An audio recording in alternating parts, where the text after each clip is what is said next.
Bonjour et bienvenue sur la chaîne. Le sujet du jour, Nestlé, le prix du silence. Et si une multinationale avait, en toute connaissance de cause, laissé sur le marché des produits dangereux pour des enfants? Et si une experte, lanceuse d'alerte, avait sacrifié sa carrière pour tenter de les protéger? Voici l'histoire vraie de Yasmine Motarjemi. Elle était directrice de la sécurité alimentaire mondiale chez Nestlé. Elle a été harcelée pour avoir simplement fait son travail.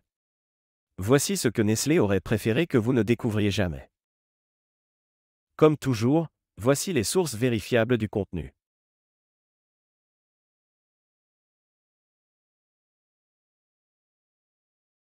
En 2000, Yasmine Motarjemi, docteur en sciences de la nutrition et ancienne responsable sécurité alimentaire à l'OMS, est recrutée par Nestlé comme directrice mondiale de la sécurité alimentaire. Elle supervise la sécurité des produits dans plus de 100 pays, dans un groupe pesant plus de 90 milliards d'euros de chiffre d'affaires annuel.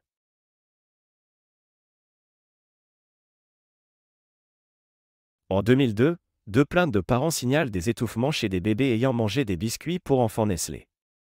En 2003, Yasmine découvre que 44 cas similaires ont déjà été recensés sans qu'aucune mesure ne soit prise. 4 enfants sont morts. Un cinquième a été gravement handicapé, à vie.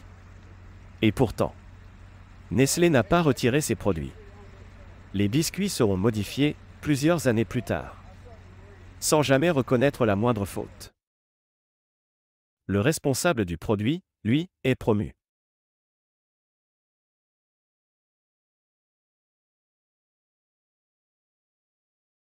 En 2008, la Chine découvre que du lait infantile est contaminé à la mélamine, un produit chimique toxique utilisé pour falsifier les niveaux de protéines. 294 000 nourrissons intoxiqués. Plus de 51 000 hospitalisations. Et au moins 6 bébés morts. Le tout, à cause de lait infantile contaminé à la mélamine. Nestlé retire certains produits, mais n'y avoir été concerné, alors que des lots sont saisis en Chine, en Corée et à Taïwan. Motarjemi demande alors un audit interne. Silence.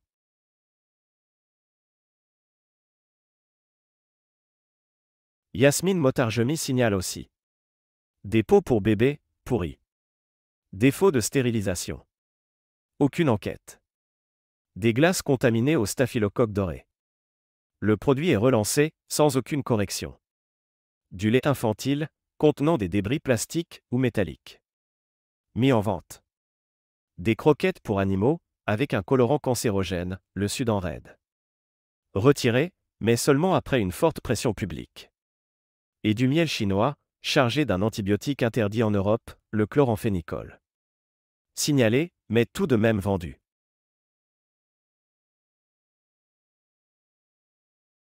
Peu à peu, Yasmine Motarjemi est mise à l'écart.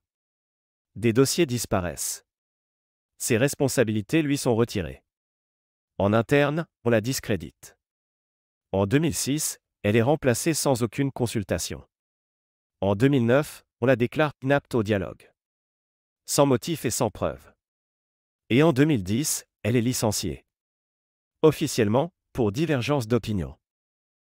Elle attaque Nestlé en justice pour harcèlement moral et déni de droit.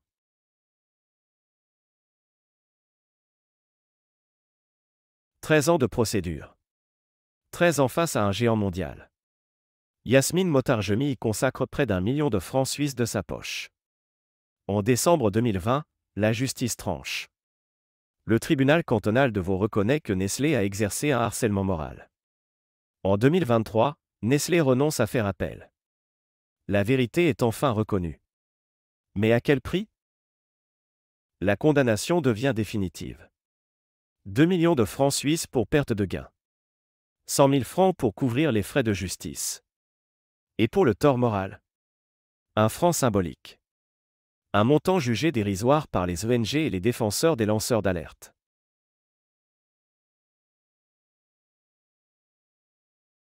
En 2025, Yasmine Motarjemi publie, avec le journaliste Bernard Nicolas, un livre choc. Ce que l'empire Nestlé vous cache. Elle y écrit, je cite, Nestlé disposait de toutes les données. Ils savaient. Et ils ont fait le choix de ne pas protéger les enfants. Dans une interview accordée en 2023 à La Relève et La Peste, elle ajoute: Ce que je reproche à Nestlé, ce ne sont pas des erreurs. Ce sont des négligences criminelles. Et déjà en 2012, un rapport indépendant concluait: le principe de précaution est sacrifié à la rentabilité.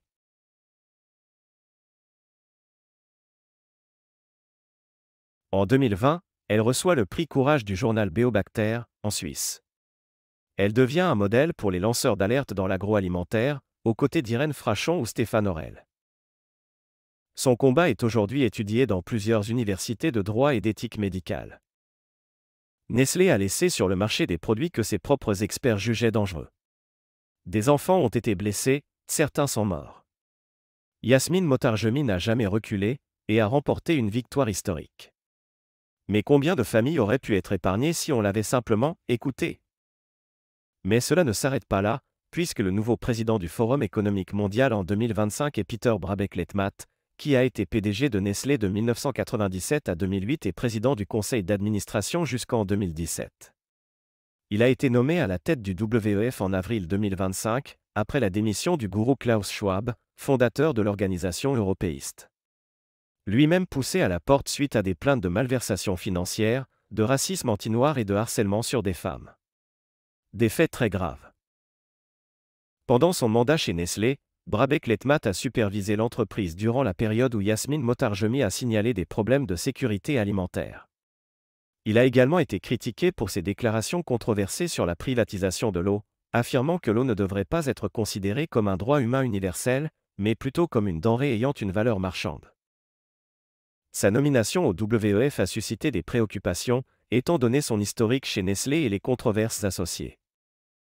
Dans un monde où les plus puissants écrasent souvent les voix dissidentes, Yasmine Motarjemi a tenu bon.